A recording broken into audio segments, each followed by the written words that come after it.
Stop scrolling, take a breath. Let's talk about that headline that just made your heart skip a beat. No, the James Webb Space Telescope, or JWST, did not find a sinkhole-sized monster lurking in our cosmic backyard, ready to swallow the Earth. It's a tantalizing, terrifying thought, perfectly engineered to make you stop and click. These stories spread like wildfire across the internet, preying on our deepest fears of the unknown. They paint a picture of imminent doom, of a universe that is not just mysterious, but actively hostile. But the truth, while perhaps less immediately alarming, is infinitely more fascinating, more complex, and more profound. The reality of what Webb is discovering is rewriting our understanding of the universe's origins, but it poses no threat to our existence. So let's pull back the curtain on the clickbait.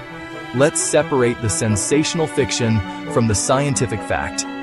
Here's what actually happened.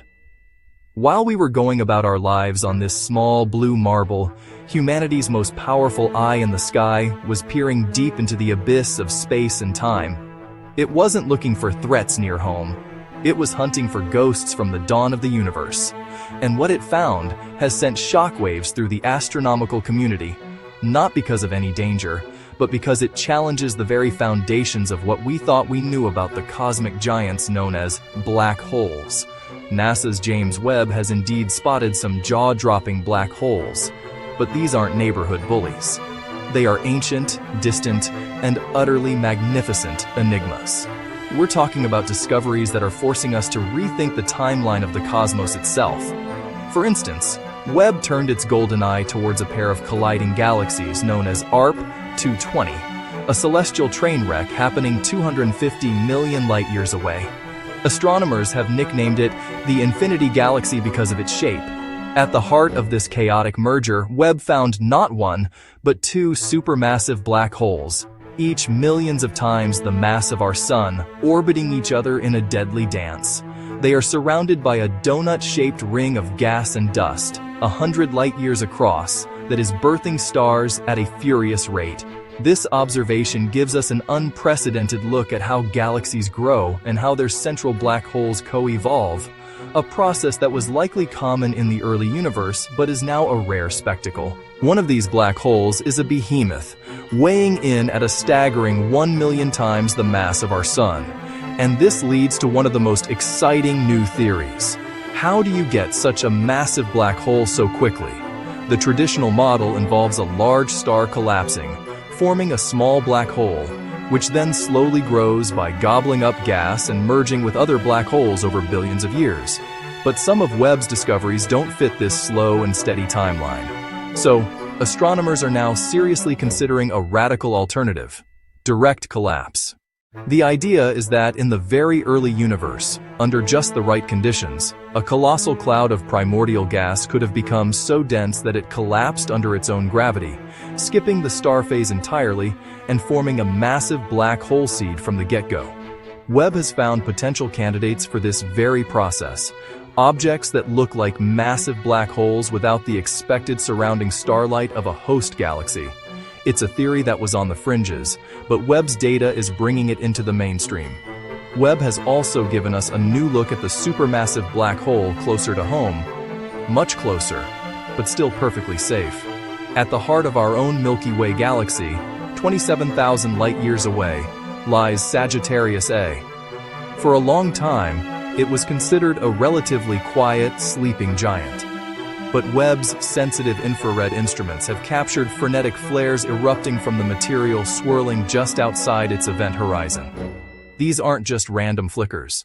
They are powerful bursts of energy, likely caused by magnetic interactions in the superheated gas as it stretched and accelerated to near the speed of light.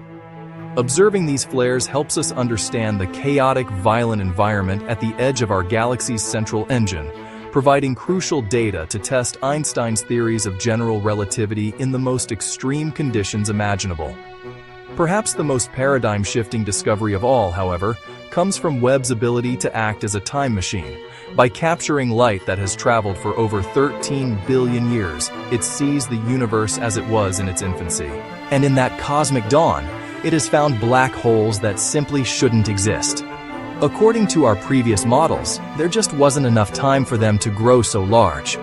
We're finding ultra-massive babies from the cosmic dawn, black holes that are 1 billion times the mass of our Sun, when the universe was less than 1 billion years old.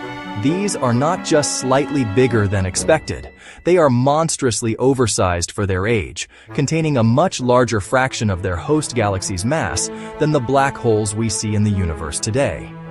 It's like finding a 10-year-old who is already 7 feet tall.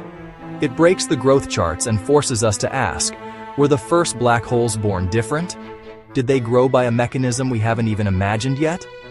These discoveries collectively challenge the fundamental story we tell about how cosmic structures, including black holes and galaxies, form and grow. The standard model was neat and tidy. Small things form first, and then merge over eons to create bigger things. But Webb's data suggests the early universe may have been far more efficient at creating giants. It's a beautiful problem to have. It doesn't mean our previous understanding was wrong, but that it was incomplete. We're seeing the universe in a new light, literally in the infrared spectrum, and it's revealing processes that were previously hidden from us. This is the heart of scientific progress. Not just finding answers, but discovering better, more profound questions. But, and this is the crucial point that gets lost in the sensational headlines, all of these incredible objects are light years away. Not just a few, but millions or even billions of light years. A light year is the distance light travels in a year, which is nearly 6 trillion miles. The infinity galaxy is 250 million light years away. The flares from Sagittarius A are 27,000 light years away. The impossible black holes of the early universe are over 13 billion light years away. To put that in perspective, if our solar system were the size of a quarter, the nearest of these discoveries would be thousands of miles away. They are historical artifacts, their light only now reaching us after a journey across cosmic oceans of space and time. They are a window into the past, not a threat to our present. They are not next door. This is where we see the fundamental difference between a headline and a hypothesis. Science often rewrites the headlines, because science is a process, not a proclamation. A scary headline is designed to provoke an instant emotional reaction. It deals in certainty and exclamation points. But science thrives on uncertainty, on nuance, on the careful process of gathering evidence and testing ideas. What looked impossible under one theory can become clearer and even expected with more data and a revised model. An observation is made. A hypothesis is formed to explain it. That hypothesis is then rigorously tested by other scientists who try to poke holes in it. They conduct their own observations. They reanalyze the data. If the hypothesis survives this trial by fire, it becomes a stronger theory. If it doesn't, it's revised or discarded. This is a slow, collaborative, and meticulous process. It lacks the drama of a sudden discovery of a monster, but it has the far more profound drama of genuine understanding. The things Webb is showing us are not impossible. They are simply new. They are clues that we are just beginning to decipher. So, breathe easy.